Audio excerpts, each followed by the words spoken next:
Johnny సినిమాని గతంలో మీరు డైరెక్ట్ చేసి ఆ టైంలో కొంత ఫ్లాప్ అనే ఇబ్బందికరమైనటువంటి వాతావరణాన్ని కలిగించుకున్నారు.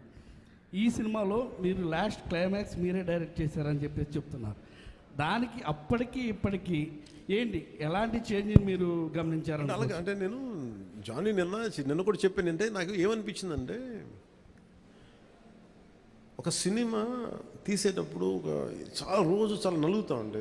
నేను చెప్పేది సినిమా అనేది ఒక్కటే కష్టపడేది కాదు, ప్రతి ఒక్కటే ఈవెన్ ఒక చిన్నపాటి ఉపాధి శ్రామికుడు కూడా కష్టపడతారు, యుద్ధం చేయాలి పట్టుకోటి కోసం. సినిమా ఏంటంటే చాలామంది డబ్బులు చాలా గ్లామరస్గా కనిపిస్తుంది ఫిల్మ్ ఇండస్ట్రీ. దానికి నేను ఒక చిరంజీవి గారు లాంటి అన్నయ్య ఉండి, నేను సక్సెస్ఫుల్ అయిన యాక్టర్గా ఉండి, ఖుషి తర్వాత వరుసగా విజయాల తర్వాత కూడా ఒక జానీ అనే సినిమాని నేను డైరెక్ట్ చేసేది ఆడకపోయిన వెంటనే ఒక 5 రోజులు 10 రోజులు నెల రోజుల తర్వాత ఫస్ట్ షో పడింది, ఇది బాగలేదు అనగానే వెంటనే మొత్తం ఫైనాన్షియర్స్ డిస్ట్రిబ్యూటర్స్ అందరూ నా ఇంటి మీదకి వచ్చేసారు. మాకు డబ్బులు రావట్లేదు, ఇప్పుడు ఏం చేస్తాం? నా క్వశ్చన్ ఏముందంటే, మీకు డబ్బులు ఇచ్చినప్పుడు నాకు ఎప్పుడు ఎక్స్ట్రా ఇవ్వలేదు కదా, ఇప్పుడు డబ్బులు పోయినప్పుడు అది ఉండదు అక్కడ. సో నేను కంప్లైంట్ చేయట్లేదు. అంటే నాకు ఏమనిపించిందంటే, ఫస్ట్ టైం నాకు చాలా ఒక కాలంలో చెప్పిన అన్ని బంధాలు ఆర్థిక బంధాలు నాకు అది గుర్తొచ్చింది. నేను ఆ రోజు మొత్తం నా రెమ్యునరేషన్ తీసుకోలేదు, ఇచ్చేసాను. నాకేమనిపించిందంటే ఒంటరితనం అనిపించాను.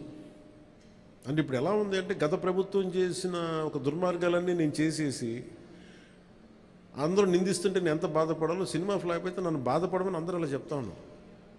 నా ఉద్దేశం ఏంటంటే, సినిమా చేసాం, బాగలేదు, ఆడలేదు అంతే.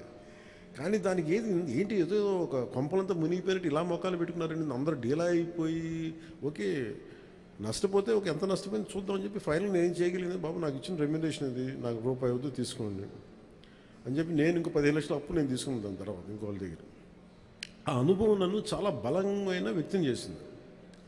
ఆ ఒక్క జానీ ఫెయిల్యూర్ నాకు ఎంత హెల్ప్ చేసిందంటే, పాలిటిక్స్లో హెల్ప్ చేసింది. నేను 2019లో ఓడిపోతే మళ్ళీ నాకు అదే గుర్తొచ్చింది. నేను ఎలా సర్వైవ్ అయ్యానప్పుడు failure is a part and parcel of growth. అది నాకు బాగా బలం ఇచ్చి, నిన్న ఒక నిర్మాత ఆ రోజు అన్ని ఇబ్బందులు లేవు, కానీ రత్నం గారు లాంటి వ్యక్తి, ఒక చిన్నపాటి మేకప్ అసిస్టెంట్గా ప్రారంభించిన వ్యక్తి, అంచెలంచెలుగా శంకర్ లాంటి వాళ్ళతో సినిమా తీసి పాన్ ఇండియా సినిమాలు తీసిన వ్యక్తి ఈరోజున సినిమా రిలీజులకి ఇబ్బంది పడుతూ ఉంటే నాకు అనిపించింది చాలా బాధేస్తుంది. ఇది నాకు అందుకే నేను దగ్గరుండి ఈ సినిమాని ప్రేక్షకుల దగ్గర తీసుకెళ్ళాలనేది నిర్ణయించుకున్నాను. సో నాకు అందుకు అనిపించింది అన్నమాట. అందుకని నా జానీ అనేది ఎందుకు వచ్చిందంటే, ఇంత ఫీబుల్గా ఉంటారు.